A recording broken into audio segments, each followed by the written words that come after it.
Well, as I said, it's such a privilege to be here, and I really hope that Tom and I get a chance to meet some of you later on tonight, and it's just thrilling to see what's going on at Christchurch, and we're feeling hugely inspired. But maybe like some of you, I didn't actually originally grow up as a Christian, and it was in my early teens that our family hit a major crossroads in our life. And really it became really unstable and volatile, and the dad, who he loved so much, basically disclosed a different part of his life that we hadn't been aware of. And it led to me as a teenager feeling that everything that I'd based my trust on, everything that I thought was stable and trustworthy, couldn't be relied upon. And that led me probably into quite a spiral down of, well, if I can't trust that, then what can I trust? And what is actually the purpose, anyway, of this life and school and the stage I was at? And we went through lots of really difficult times as a family. And my mother ended up, my lovely mum who's here, ended up in hospital for a while. And I used to go and do my homework there after school. And I was in a little Church of England school where I was supposed to get confirmed. And that wasn't really very exciting. And to be honest, I just thought the Christians were so flaky. And we're from an all-female house at that point, and I thought, you know, we're strong women, we don't need this crutch, we don't need this. But my dear mum, who was so unwell, just said, oh, Sarah, why don't you just find a church to go to? And I thought, the church is just not relevant. It's not where I'm going to find guidance. It's not where I'm going to find what I need. But because I loved her so much, I agreed. And I pitched up at what was then Holy Trinity Brompton in London. I remember it took me about an hour to decide, did I wear jeans or not to church? Was that appropriate? And all I can tell you is when I walked in, just like a building like this, it was one of the first Alpha courses that they ever ran, like sort of few, like 20 or 30 of us. And just the sparkly, twinkly eyes. There was something that people had that I knew I didn't have. There was a love that I now know it was the Holy Spirit in them. But then I was so drawn to them, and they'd tell me week after week about, you know, who is Jesus? And at the end I was like, I was just desperate to get to that point. And I remember first time I was ever prayed for, committing my life to Jesus, I was just filled with this liquid love. Like this, it was like welcome home. It was a feeling that I'd never experienced, a feeling of healing and peace. And really, as I look back over the decades, I just see the faithfulness of God.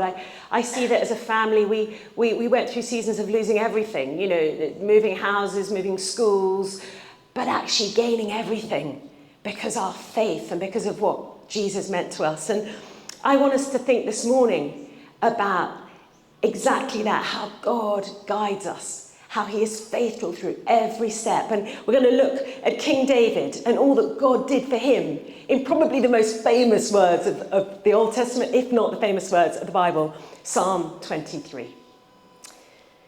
The Lord is my shepherd. I lack nothing. He makes me lie down in green pastures. He leads me beside quiet waters. He refreshes my soul. He guides me along the right paths for his name's sake. Even though I walk through the darkest valley, I will fear no evil. For you are with me. Your rod and your staff, they comfort me. You prepare a table before me in the presence of my enemies. You anoint my head with oil, and my cup overflows. Surely your goodness and love will follow me all the days of my life, and I will dwell in the house of the Lord forever. There's a story of a very well-known actor, and he's invited to a supper party, and so is a pastor. And during this supper party, while they're there, people can kind of put in requests. He was really good at impersonations. He was really good at recitals. So they say, do a piece of Shakespeare. And anyway, it got to the pastor's turn, and the pastor said, well, I'd love it if you could recite Psalm 23. And the actor said, yes, of course I can, but only on the condition that you recite it after me. So he said, fair enough. So he stands up, the actor, and he does his sort of breathing techniques. And in this beautiful velvety voice, he starts, the Lord is my shepherd, I shall not want. And by the end of it, the whole of the supper table are upstanding, of standing ovation, brilliant, brilliant. Then the pastor gets up, slightly wobblier, slightly grittier voice, and he just starts speaking Psalm 23. And at the end of it, he gets the last line. He sees no standing ovation. In fact, everybody is seated. But when he looks at them, he sees them weeping. And one of the guests turns to the actor. He said, what on earth is going on here? How on earth could the same recital cause such different reactions? And the actor, with a very wry smile, just looked at him. He said, I know the words. He knows the shepherd. And the question this morning is, do you know the shepherd? Possibly the most significant decision that will shape our lives and the whole experience of our life is who is our shepherd? Who is guiding us? Who are we listening to? Who are we following? And King David writes, the Lord is my shepherd. He knows exactly who he is. And you know, David wrote this psalm, but he knew a thing or two about sheep. You'll know that he was a shepherd boy. He grew up as the youngest in the family, and he would tend his father's flocks up in the fields in Israel. And I don't know how much you know about sheep. Apparently, you have 28 million sheep in South Africa. And apparently, you have one of the most exotic breeds, none other than the South African mutton merino. Did you know? But sadly, I don't know much about sheep. The only thing I know about sheep, if I'm honest, is from Jeremy Clarkson's Farm, the highly entertaining Amazon Prime series, if you haven't seen it. But what I have learned from that is sheep are really stupid. I've got some photographs to give you evidence, so it's just not my word. They get lost. They get stuck in things, they wander off, they need to be rescued, they get their heads stuck in fences, they get stuck in ditches, they have to have like mountain rescue at the edge of the cliffs, they get stuck on roofs, you name it, wherever sheep are, they go for a wander and they get lost. 2005, apparently in Turkey, there was a massive gathering of sheep. And various shepherds brought their flocks, 1,500 of them. They came together, the shepherds went off for breakfast. While they're having breakfast, one little clever sheep decides it's going to go for an exploration and heads over the cliff. 400 sheep follow him, true story, over the cliff. It cost $74,000 in damages from that one moment. It was an expensive breakfast for those shepherds. But that is why sheep need a shepherd. They need a guide. And David is saying, Jesus is like a shepherd because he's a trustworthy guide. The Lord is my shepherd. I lack nothing. He makes me lie down in green pastures. He leads me beside quiet waters. He refreshes my soul. And I don't know about you and what you're facing at the moment in life. I think everyone's facing challenges in some way or other. But life can feel so overwhelming. You know, we just think about this month, 40,000 lives lost in the earthquake in Syria and Turkey. We were with your amazing U-Turn project you partner with just up the road, and they were saying there are estimated 20,000 homeless people just in Cape Town. Our own lives can feel overwhelming. And I know when I read this psalm, you know, leading the crazy lives we lead in our city, I say to myself, God, can I really lack nothing? Can you really lead me beside still waters, quiet pastures? Can you really restore my soul in the craziness of life? But you know, I am so encouraged because David wrote this, and he wrote this in the midst of gritty struggle and challenge. He wrote this with enemies. When he was a king, he was relentlessly and tirelessly hunted. He was a marked man all his life. Can you imagine living under that pressure? Acute leadership pressure. I don't know those of you who are leading in business. What pressures are you facing today? David had to rule a divided nation. Such wisdom he needed from God to make those decisions to unify the people of Israel. He knew failure in his life. He knew disappointment. He knew what it was to be anxious, to be fearful. Yet God took David, a no one shepherd boy, least of his tribe, youngest of his brothers, and he elevated him to be the king of one of the greatest nations.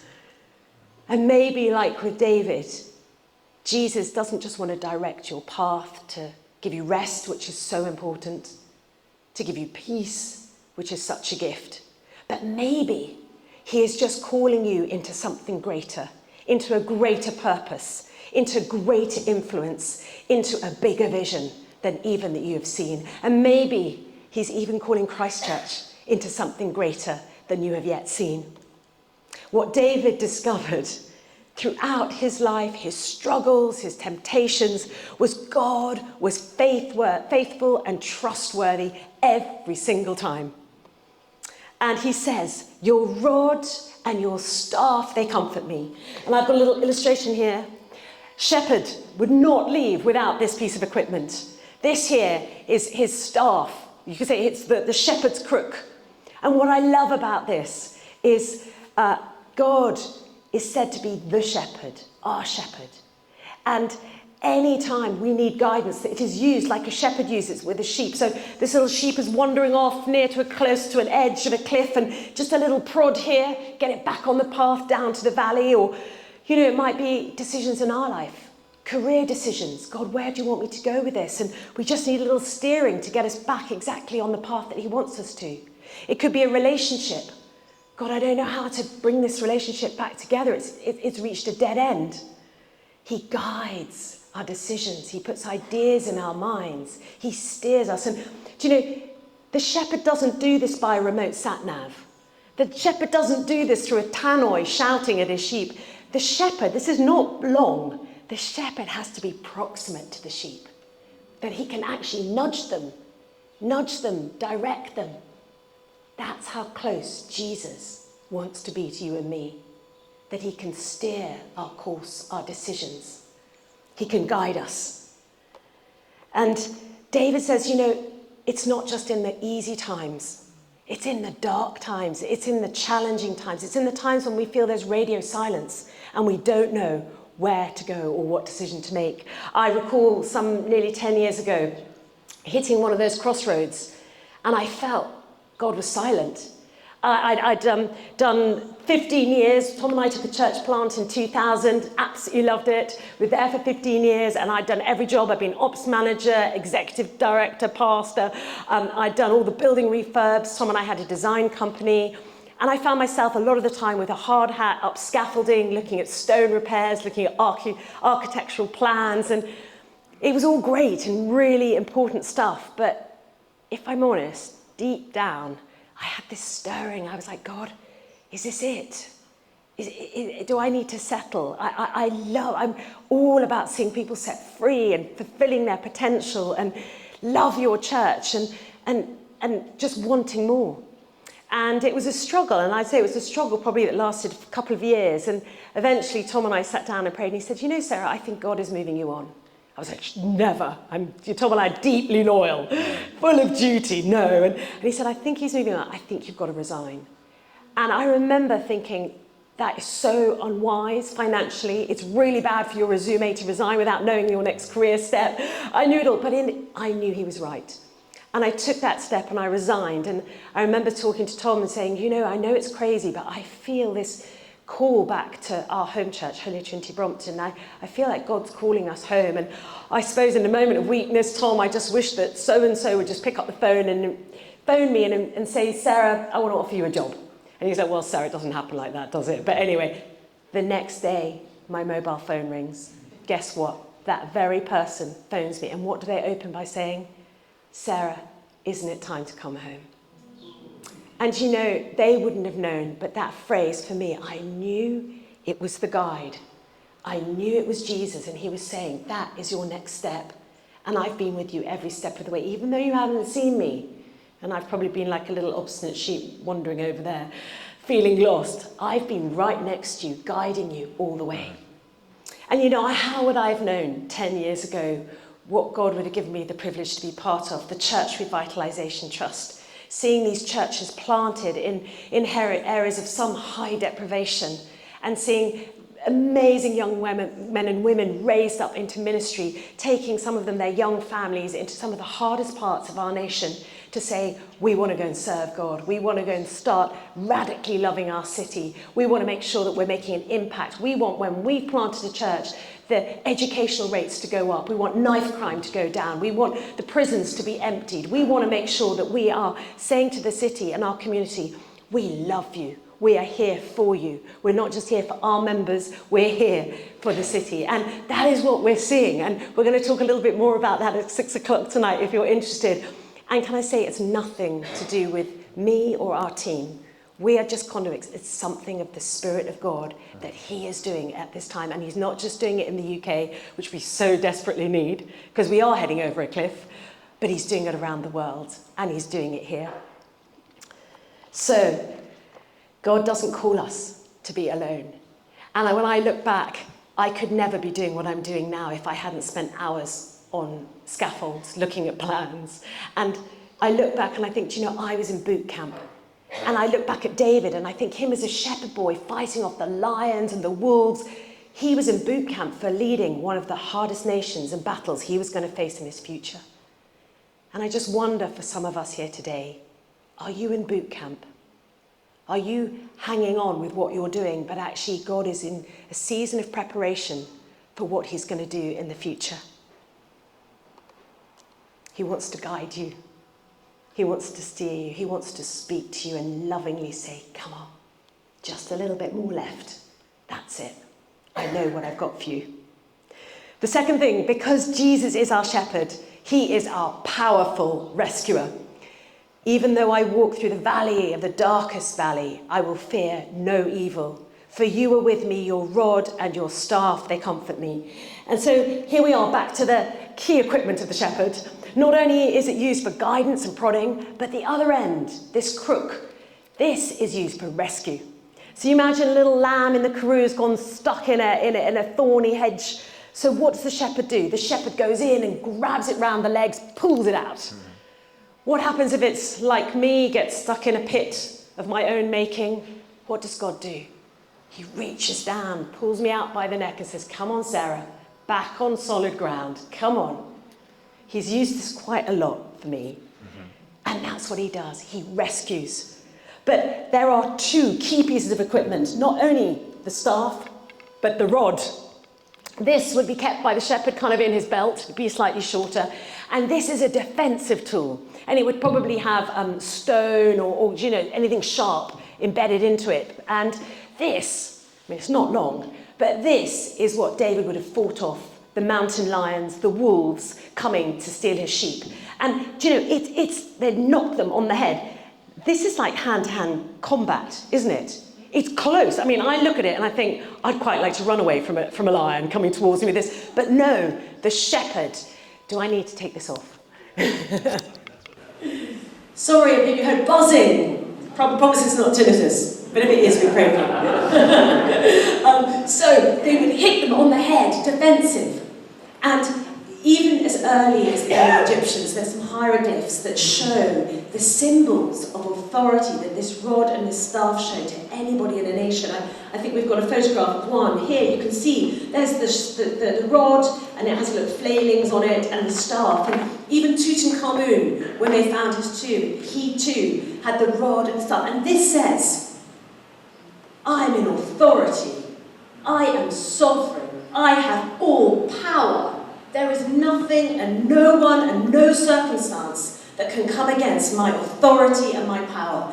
And that is what Jesus says. He says, I am your guide. I am your counselor. I am the one who will lovingly shepherd you. But don't forget, I am your authority. I am the power. Nothing and no one will come against you on my watch. No one is taking my sheep. And you know what I love about the shepherds out in Israel, I don't know if it's true here, but at night, wherever they had found themselves, they would do a little encampment at night with a makeshift pen, and they'd put all the sheep in, but then it would have an opening. And then the shepherd himself would lie in the gate in front. And that was because no sheep could leave without stepping over the shepherd, and no wolf could come in without stepping over the shepherd. And Jesus says, I am the gate. I am the good shepherd. Nothing is going to come against you on my watch. And you're not going to go astray on my watch, because you are protected and because you are loved. And you know, it's not good for us to be alone, is it? We get picked off, and that's why it's so important to be part of a community like Christchurch. It's so important to be dug in, because we're on a journey and we need each other. And Jesus says you're never alone. Even his disciples in the upper room, he says you're never going to be alone, because I'm sending my Spirit to be with you, who lives in each one of us, never alone. And Jesus himself walk through the darkest valley. And, you know, there are thoughts that maybe he might even be referring to the Kedron Valley in Israel. For those of you who've been to Jerusalem, it's a valley that Jesus probably would have walked along, and it's full of old tombs and gravestones. I think we've got a picture of it, as he walked up to the Garden of Gethsemane, knowing that he was going to die. And, you know, it doesn't say it, but I just wonder if Jesus is thinking, Psalm 23, as he walks through it, even though I walk through the valley of the shadow of death, I will fear no evil, because God, your rod and your staff, they comfort me. And because of the cross, you and I can be related to. Jesus knows us. He can heal us. He can set us free. He can walk with us. He can be with us. And I've so thought about David. You know, if I was in a dark, terrifying, lonely place, being persecuted, I think I'd probably want to sprint through that. What does David do? David is walking. And what does he say? He's saying he's fearing no evil. I mean, how is that possible? Well, it's only possible if you know the shepherd has the rod and the staff, and you have 100% confidence that he's got your back, and he's got your future, and he's got you in the palm of his hand. So Jesus is our trustworthy guide, he's our powerful rescuer, and finally he is our generous provider. It says, you prepare a table before me in the presence of my enemies. You anoint my head with oil. My cup overflows. Surely your goodness and love will follow me all the days of my life as I dwell in the house of the Lord forever. We've gone from outside pastoral scene. We are now inside the tent. Middle Eastern extravagant hospitality. It's not just grass that we're going to be fed on. It's lavish banquet. And that's what Jesus provides for you and me. He doesn't just want us to get by with our needs. He wants to generously provide for you. What is that need you've got right now? Where do you need provision? What is the breakthrough that you need in your business, in your family, with your children, with your health, with your money? What is it? He is our provider. He is our great shepherd. And he says, seek first the kingdom of God, and all these things will be added to you. You know, it's not just for us as individuals that he is our guide, he's our provider. But I believe he does it because he's got a plan that is bigger than any of you and me. He is a God on a mission, and he has a mission for Christ Church, a mission for this city, and a mission for this nation. And he needs each one of us to play our part, and he wants to guide us. And I just finished with this. A number of years ago, I was at a party, and it went on quite, well, not that late, if I'm getting older. 1 in the morning, I got home, and I was taking off my coat, and I suddenly realised, oh no, I've left my diary at the party. And I don't know about you, but I live by my diary. You know, top of the diary every day has got other things other than that day. It's got prompts for the next few days. And I just knew I'm not going to have time to go and get it during the week, and I'm not going to know what I'm doing. So I thought, you know what, I'll just put my coat back on, I'll just drive back onto the other side of the city to quickly get it. And this is how the conversation went in my head. I was cold, I was annoyed, I was tired, I was thinking this is irresponsible, I'm going to be even more tired this week. And as I was driving, I was just grumpy, and then I got halfway thinking, oh my goodness, what happens when I get there? They've all gone to bed, and then I wake them up, and that's so rude. But I was halfway there anyway. I was like, Sarah, so stupid. Why did you leave it there in the first place? And anyway, I thought, okay, if I get there and the light is on, then this is what I'll do. I'll just knock on the door. If there's no answer, I'll go back home again. Forget I even did it. So that's exactly what happened. I arrived, great, saw a light on, went, knocked on the door, no answer. So knocked a bit louder, and then wonderfully, my friend answered the door. But when he answered the door, because it had been his party, he literally was like, Sarah, you're here. And he just like looked like he'd seen a ghost. And I was like, yes, I'm so sorry I'm here. I know how late it is. Left my diary in the kitchen. If I can just grab it, I'll be out of your hair. Great party, by the way. And he's like, no, but you're like here. I was like, yes, I am. Really sorry. I know it's really late. But I left my diary and he said, no, come in. So we went into the kitchen and he actually made us a cup of tea. And I was like, great party, so-and-so getting on well with so-and-so, you know, post-mortem about the party. And he said, yeah, it was a great party. He said, but you know what? He said, I've never felt so alone. Surrounded by all my friends, I've never felt so alone. And he went on to explain that as we'd all left throughout the night, he just sunk down into this spiral, lower and lower. And he said, I just felt there's no point in my life, and I want to end it. And he said, I never knew he ever felt anything like this. And he just said, at that moment, I just thought of you, Sarah, and I thought, always so smiley and going on about your God and Jesus. And he said, I said, Sarah's God. If you were there, if you were really there, you've got to prove it to me. I need Sarah to knock on my door tonight. And half an hour later, I arrived and I knocked on his door. And we prayed that night, and he gave his life to Christ, and he didn't end his life, and he still hasn't, bless him. But I tell you that story because I was so unholy, I was so grumbling, I was so cross to go. I didn't go feeling God is guiding me to my friend and he's kind of had a word. I was like really resentful that I had to go. And what I saw in that moment is that God in his sovereignty, in his kindness, heard my friend's cry. And he sent old bumbling, mumbling, grumbling me to go and tell him that I love you and that I'm real and that I'm here. And God was guiding him as he was guiding me, even though I didn't see it. And I believe for each one of us here this morning, whether you see it or not, God wants to guide you. He wants to guide your business. He wants to guide your family. He wants to guide Christ Church into new pastures. And each of you have a part to play. Amen.